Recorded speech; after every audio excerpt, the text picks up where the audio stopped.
Hello everyone, welcome to my channel. तो आज की इस वीडियो में हम डिस्कस करेंगे ईस्ट इंडिया कंपनी और उसके अर्ली सेटलमेंट्स के बारे में। ईस्ट इंडिया कंपनी जो थी वो पहली बार इनकॉर्पोरेट करी गई थी इंग्लैंड में 31 दिसंबर 1600, वो भी एक चार्टर के अंडर जो क्वीन एलिजाबेथ ने ग्रांट किया था, और उसको एक टाइटल दिया गया था governor and the company of merchants of trading of London into east Indies. तो इस कंपनी को एक्सक्लूसिव राइट्स दिए गए थे कि वो वर्ल्ड के किसी भी पार्ट में जाके ट्रेडिंग कर सकती है, चाहे वो एशिया हो, अफ्रीका हो, अमेरिका के beyond Cape of Good Hope, eastward to the Straits of Magellan. और ये जो सारे जो ट्रेडिंग एरियाज थे वो वर्ल्ड के सारे पार्ट्स को कवर करते थे सिवाय यूरोप को छोड़ के। और कोई भी ब्रिटिश सब्जेक्ट जो था वो उन पार्ट्स में ट्रेडिंग नहीं कर सकता था जब तक उसको कंपनी से लाइसेंस नहीं मिल जाता था। और जो चार्टर होता था वो 14 साल के लिए ग्रांट किया जाता था और उसको रिन्यू किया जाता था 15 साल के लिए, सिर्फ इस कंडीशन पे कि वो प्री जुडिशियली इफेक्ट ना करता हो क्राउन और उसके लोगों को। तो जो कोर्ट ऑफ डायरेक्टर्स होते थे वो ही कंपनी को मैनेज करते थे, और जो मेंबर्स होते थे जनरल मीटिंग के उनको कोर्ट कहा जाता था। जो गवर्नर और जो उसके 24 डायरेक्टर्स होते थे उनको वो एनुअली इलेक्ट करते थे, जो लुक आफ्टर करते थे और मैनेज करते थे कंपनी के अफेयर्स को। तो कोर्ट में मेजॉरिटी ऑफ वोट के बेसिस पे लॉज, रेगुलेशंस और ऑर्डर, ऑर्डिनेंस जो थे वो पास किए जाते थे, और कोई भी अगर इन लॉज को वायलेट करता था तो कोर्ट जो है प्रोवाइड करता था पेनल्टीज और पनिशमेंट भी उन्हीं के अकॉर्डिंगली। लेकिन उसमें एक कंडीशन होती थी कि ये जो लॉज होते थे या ये जो पनिशमेंट्स होते थे वो इंग्लैंड के किसी भी लॉ, स्टैट्यूट या कस्टम के कॉन्ट्ररी नहीं होने चाहिए।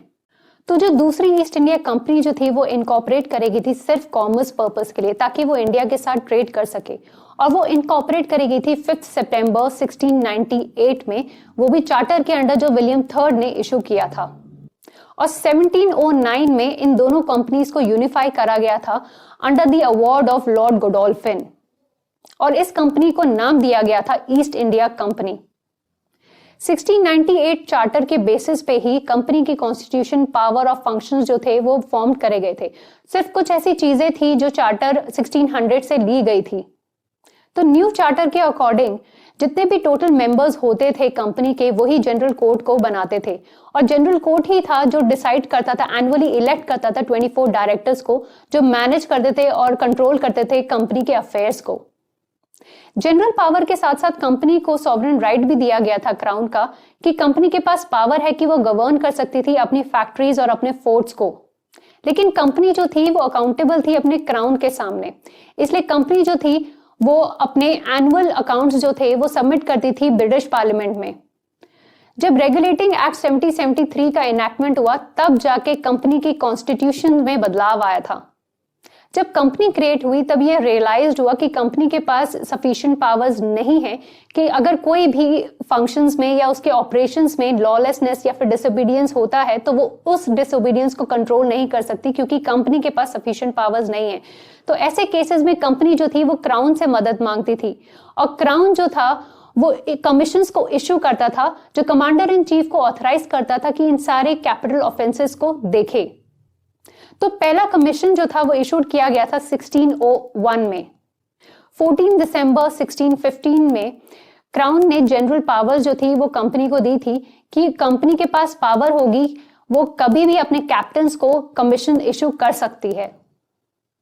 लेकिन कंपनी के पास जो पावर्स थी वो बहुत ही लिमिटेड थी, स्पेशली जब भी कोई कैपिटल ऑफेंसेस के केसेस आते थे, मर्डर या म्यूटिनी के, तो उसमें ज्यूरी जो होती थी, जो 12 सर्वेंट्स की जो ज्यूरी होती थी वही डिसाइड करती थी, और वही 12 सर्वेंट्स जो थे वो कंपनी को बिलोंग करते थे।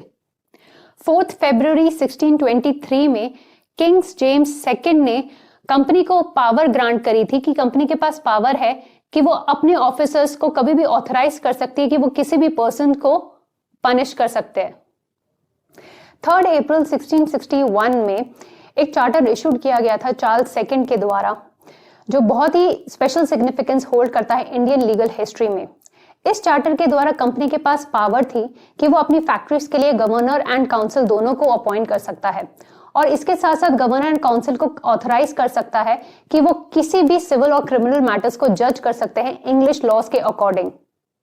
तो देखा जाए तो 1661 का जो चार्टर है वो ऑथराइज करता था कंपनी को कि वो ट्राई और पनिश कर सकता था किसी भी लोगों को, इंक्लूडिंग इंडियंस, और इसी चार्टर के द्वारा इंग्लिश लॉज के दरवाजे खोले गए थे इंडिया में। और यही चार्टर है जो जुडिशियल पावर्स को कन्फर्ट करता था एग्जीक्यूटिव पे, यानी कि गवर्नर एंड काउंसिल पे। तो कंपनी की पहली फैक्ट्री जो थी वो एस्टैब्लिश करी गई थी 1612 में सूरत में, जब जहांगीर द मुगल एम्परर जो था वो इंडिया पे रूल करता था। किंग जेम्स फर्स्ट ने सर थॉमस रो को एज एन एम्बेसडर के तौर पे एम्परर के पास भेजा था, ताकि उनको और उनकी कंपनी को और उनके सर्वेंट्स को प्रोटेक्शन मिल सके एम्परर की।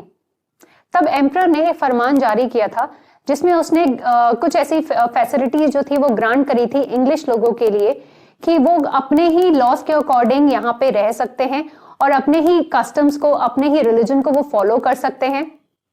और अगर इंग्लिश पीपल के बीच में कोई भी डिस्प्यूट होता है तो वो खुद ही उसके जज हो सकते हैं, वो खुद ही अपने डिस्प्यूट को सॉल्व कर सकते हैं अपने लॉस के अकॉर्डिंग। लेकिन अगर कोई भी डिस्प्यूट होता है इंडियंस और इंग्लिश लोगों के बीच में, तब इंडियन कोर्ट्स जो है वो इन डिस्प्यूट्स को सॉल्व करेंगे।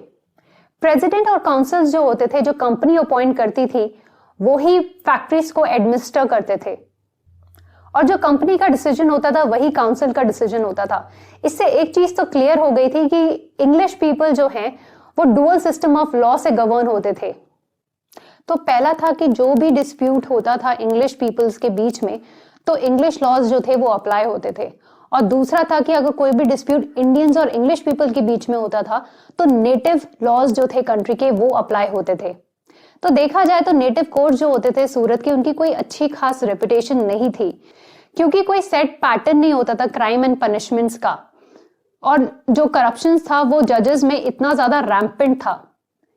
एक हिंदू राजा ने पीस ऑफ लैंड जो था वो ग्रांट किया था फ्रांसिस डे को, और मद्रास जो था वो उसी पीस ऑफ लैंड में स्थापित हुआ था 1639 में।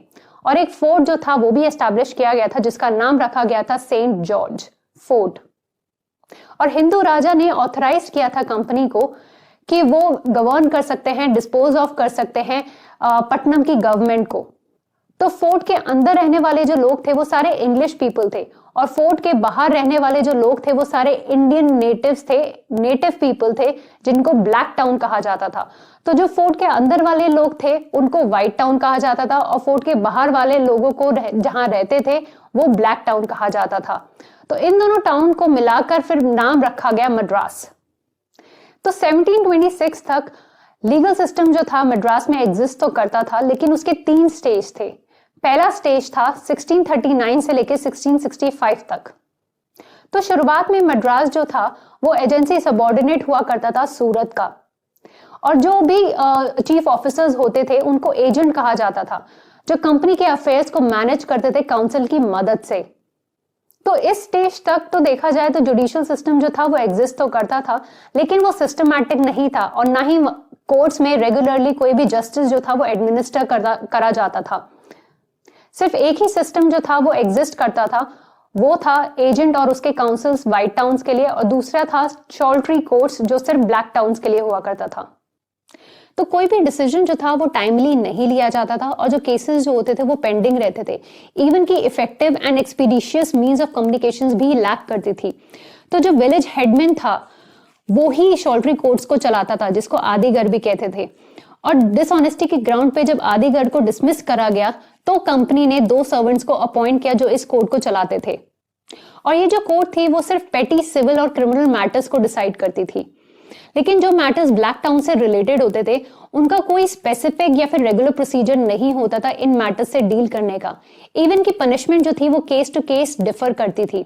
जनरली जो मैटर्स होते थे वो राजा के पास भेजे जाते थे, और राजा जो था वो डायरेक्शंस देता था किसी भी पर्टिकुलर केस के अकॉर्डिंग, या तो फिर वो ऑथराइज करता था इंग्लिश अथॉरिटीज को कि वो इस मैटर को डिसाइड करे इंग्लिश लॉज के अकॉर्डिंग। तो 1661 का जो चार्टर था वो चार्ल्स सेकंड ने ग्रांट किया था, और उसमें कुछ रेडिकल चेंजेस करे थे, जिसमें कंपनी के पास पावर थी कि वो गवर्नर और दूसरे ऑफिसर्स जो होते थे इंडिया के उनको अपॉइंट कर सकती थी। लेकिन जो नेटिव्स थे वो कंपनी के अथॉरिटी से बाहर थे, यानी कि जो कंपनी के नॉन एम्प्लॉयज थे उनके ऊपर कंपनी की अथॉरिटी नहीं चलती थी। इवन की जो जस्टिस होता था वो इंग्लिश लॉज के अकॉर्डिंग ही डिलीवर करा जाता था। और जो दूसरा स्टेज था वो 1665 से लेके 1686 तक था। देखा जाए तो 1661 का जो चार्टर था वो प्रोवाइड करता था कि गवर्नर और जो काउंसिल है वो सारे सिविल और क्रिमिनल मैटर्स को डिसाइड कर सकते हैं। लेकिन एक केस मिसेस डावर्स का केस जब अरोज हुआ था, इस केस में मिसेस एसेंशिया डावर्स जो थी उनके ऊपर मर्डर का चार्ज लगा था और उनको एजेंट एंड काउंसिल के सामने खड़ा किया गया था। तो प्रैक्टिस के अकॉर्डिंग एजेंट एंड काउंसिल जो था इस मैटर को इंग्लैंड में रेफर किया था और इसी प्रोसीजर से छुटकारा पाने के लिए कंपनी ने गवर्नर एंड काउंसिल को अपॉइंट किया था जो सारे इन मैटर्स को देखेंगे। तो जो मिसेस डावर्स का केस था वो इसी कोर्ट ने ही डिसाइड किया था और लीगल एक्सपर्ट्स के एब्सेंस की वजह से मिसेस डावर्स जो थी वो एक्विटेड हो गई और 1678 में गवर्नर एंड काउंसिल ने डिसाइड किया कि वो हफ्ते में 2 बार बैठेंगे और सारे सिविल और क्रिमिनल मैटर्स को डिसाइड करेंगे, वो भी 12 लोगों के ज्यूरी की मदद से। और इस कोर्ट को हाई कोर्ट ऑफ जुडिकेचर भी कहा जाता था क्योंकि ये कोर्ट जो था वो सारे सिविल और क्रिमिनल मैटर्स को डिसाइड करता था, इवन कि वो अपील्स भी डिसाइड करता था जो शोल्ट्री कोर्ट के डिसीजंस के अगेंस्ट आती थी। अब तीसरा स्टेज है 1686 से लेके 1726 तक। इस स्टेज में जो जस्टिस एडमिनिस्टर करा जाता था वो प्रॉपर्ली नहीं करा जाता था, इवन कि लीगल सिस्टम जो था वो प्रॉपर नहीं था, जिसकी वजह से क्राइम्स जो थे वो दिन पर दिन बढ़ते जा रहे थे। स्पेशली जब शिप्स जो थे वो ट्रांसपोर्ट करते थे गुड्स एक प्लेस से दूसरे प्लेस में, तो उसकी वजह से क्राइम्स जो थे वो बहुत बढ़ते जा रहे थे, जिसकी वजह से कोर्ट्स की एस्टैब्लिशमेंट जो थी वो एक नेसेसिटी बन गई थी। स्पेशली वो कोर्ट्स जिनका एक ज्यूरिसडिक्शन हो और जो मैरीटाइम केसेस को डिसाइड कर सके। तो 9 अगस्त 1683 में चार्ल्स सेकंड ने एक चार्टर ग्रांट किया था कंपनी को, जिसमें कंपनी के पास पावर थी कि वो एक प्रोविजन बना सकती है कोर्ट्स ऑफ एडमिरलिटी के एस्टैब्लिशमेंट को लेके। और जो एडमिरलिटी कोर्ट्स होती थी वो 3 मेंबर से बनती थी। उनमें से एक मेंबर जो होता था वो सिविल लॉ में लर्नेड होता था और जो 2 मेंबर्स होते थे वो मर्चेंट्स होते थे जो कंपनी अपॉइंट करती थी। और एडमिरलिटी कोर्ट जो होता था वो सारे केसेस को डिसाइड करता था, इवन मैरीटाइम केसेस और मर्केंटाइल केसेस को भी डिसाइड करता था। जैसे एग्जांपल है कि अगर कोई केसेस होते हैं ट्रेसपास के या फिर इंजरी के, रॉन्ग्स अगर कमिटेड होते हैं हाई सीज पे, स्पेशली मैरीटाइम केसेस में एंड मर्केंटाइल केसेस में कोर्ट को अप्लाई करना पड़ता था principle of equity and justice and good conscience का, एंड इवन की मर्केंटाइल लॉज जो है वो भी अप्लाई करनी पड़ती थी। तो प्रपोज्ड कोर्ट जो है वो एस्टैब्लिश करा गया था मद्रास में 10 जुलाई 1686 में और उसके जो पहले मेंबर्स होते थे वो 3 सिविल सर्वेंट्स होते थे जो मेंबर्स होते थे गवर्नर्स काउंसिल के। तो 1687 में एक लॉयर मेंबर जो था वो अपॉइंट करा गया था जज एडवोकेट के पोस्ट में और उस लॉयर का नाम था सर जॉन बिग्स। तो जज एडवोकेट के अराइवल के बाद गवर्नर एंड काउंसिल को ये रियलाइज हुआ कि इन केसेस को सेपरेटली डिसाइड करने का कोई जरूरत नहीं है, कोई नेसेसिटी नहीं है। तो एडमिरलिटी कोर्ट्स जो होते थे वो सारे केसेस को डिसाइड करते थे, civil matters, criminal matters and even mercantile matters and maritime matters. But जो क्रिमिनल केसेस होते थे वो ज्यूरी की मदद से डिसाइड होते थे। लेकिन 1689 में सर बिग्स की डेथ हो गई थी और जो पोस्ट था जज एडवोकेट का वो वेकेंट हो गया था। तब गवर्नर ने इस पोस्ट में अपने आप को अपॉइंट किया था। तो ये जो कॉम्पोजिशन थी वो ओरिजिनल चार्टर के अगेंस्ट थी, क्योंकि एडवोकेट और जज के पोस्ट के लिए एक सिविल लॉयर का होना ज्यादा जरूरी था। 1692 में एक नया एडवोकेट जज जो था वो अपॉइंट करा गया और 1694 में उसको डिसमिस कर दिया गया था ब्राइबरी के चार्ज में। तो 1696 में कंपनी ने ये डायरेक्ट किया था जो मेंबर्स थे काउंसिल के वो जज एडवोकेट के तौर पे काम करेंगे, लेकिन उनमें से कोई भी सिविल लॉयर नहीं था, जिसकी वजह से कोर्ट अपनी इंपॉर्टेंस खो चुका था। जिसकी वजह से 1704 के बाद कोर्ट्स ने रेगुलरली काम करना बंद कर दिया और दूसरे कोर्ट्स जो थे वो एस्टैब्लिश करे गए थे जो डिस्प्यूट्स को डिसाइड करते थे।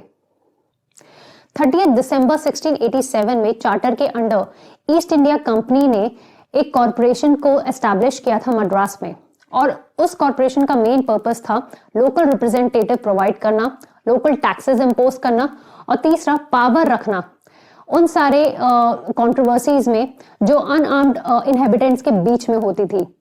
और पहली कॉरपोरेशन जो थी वो एस्टैब्लिश करी गई थी 29 सितंबर 1688 में मद्रास में और उस कॉरपोरेशन का एक मेयर होता था, 12 एल्डर मैन होते थे और 60 to 120 बर्गेजीज होते थे और मेयर जो था वो एनुअली इलेक्ट होता था और जो कॉरपोरेशन की बागडोर होती थी वो गवर्नर और काउंसिल के हाथों में होती थी। इवन गवर्नर एंड काउंसिल के पास पावर होती थी कि वो कॉर्पोरेशन के किसी भी मेंबर को रिमूव कर सकते थे, इवन मेयर। मेयर का जो कोर्ट होता था वो मेयर और सारे एल्डरमैन से बनता था, और जो कोरम होता था कोर्ट का वो 3 लोगों से बनता था, एक था मेयर और 2 एल्डरमैन, और एक लॉयर मेंबर जो था जिसको रिकॉर्डर कहा जाता था वो मेयर अपॉइंट करता था, और जो एल्डरमैन होता था वो हेल्प करता था केसेस को डिसाइड करने में। तो जो ज्यूरिसडिक्शन थी कोर्ट की वो एक्सटेंडेड थी सारे सिविल और क्रिमिनल मैटर्स में। इवन की कोर्ट के पास पावर था कि वो पनिशमेंट इन्फ्लिक्ट कर सकता था इंडियंस पे भी और इंग्लिशमैन पे भी, लेकिन एक कंडीशन था कि इंग्लिशमैन को कोई भी पनिशमेंट, कोई भी डेथ पनिशमेंट नहीं दी जा सकती थी।